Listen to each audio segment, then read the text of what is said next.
Another question that we get a lot is, will I need physical therapy to learn how to use my prosthesis? I mean, we give a resounding yes for this. We can't stress the importance of physical therapy enough. And neither of us are physical therapists. We don't own physical therapy clinics. We're not affiliated with physical therapy clinics. We can't bill for therapy. So we have no interest in physical therapy, except for physical therapy is going to be what you use to learn how to use your prosthesis the best that you can.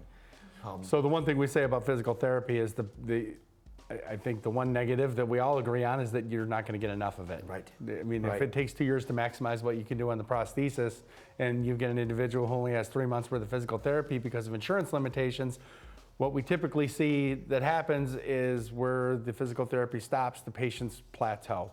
So if they don't have another outlet for strength training and things like that, they may not be reaching their maximum functional level on the prosthetic limb. So understanding that going back to physical therapy, talking with your therapist when you will qualify for more residual therapy, finding ways to keep them under that rehab umbrella, because there's going to be changes when you go from the preparatory prosthesis to the definitive prosthesis. Right.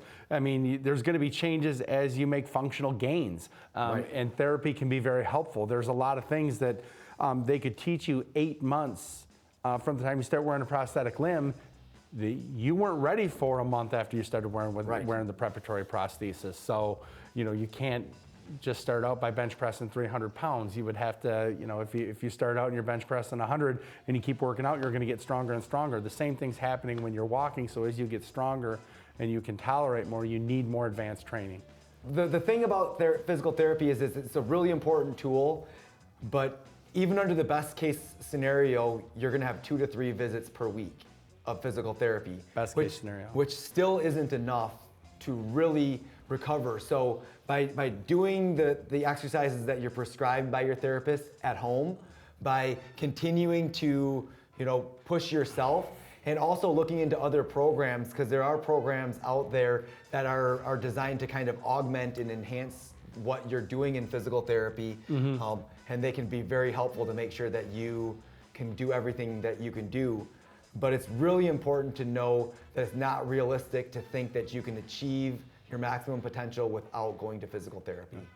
That's a good point that you made too, though, about what they do on their own. I was just doing a consultation the other day in the hospital. I was trying to emphasize to the patient, if you're getting 3 hours of physical therapy a week, that's not enough to rehabilitate your body. That's not enough. I mean, you got to think your physical therapist, that's almost like a coaching team that's there to help you along the way, give you new exercises when you're ready for them, but it's going to come down to the more you do on your own. Right. And those are the best. Those are the patients that therapists love to work with the most anyway. Exactly. The ones who are And when you're doing these things, what you can do is you can do the things that you feel safe doing at home. And if you do those and you're an expert in those things, when you go to physical therapy, they can push your boundaries. They can. Yes.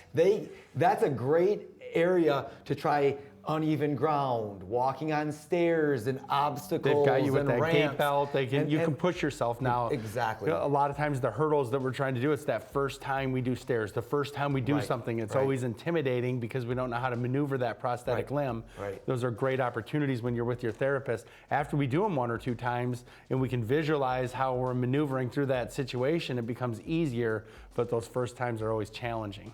This is in no way, meant to say anything bad about physical therapy or anything like that, but we do see a disparity in the level of care from physical therapy. I mean, there are great physical therapists out there who understand prosthetics and understand the biomechanics behind the process of what someone's doing, and then there are other physical therapists that just haven't been exposed to it and don't have that base of knowledge.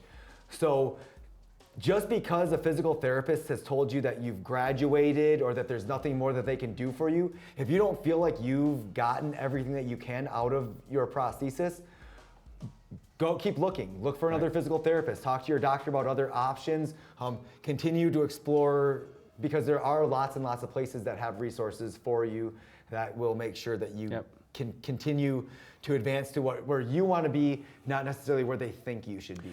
Something a physical therapist told me, and when we were getting ready to do step up and we talked about doing core exercises and all these other things, and we hear most therapists who work with amputees a lot, they would say, we would love to do these types of things, but we have so much limited time in physical therapy that they can only focus on getting them to a functional level, which means walking with an assistive device. Right.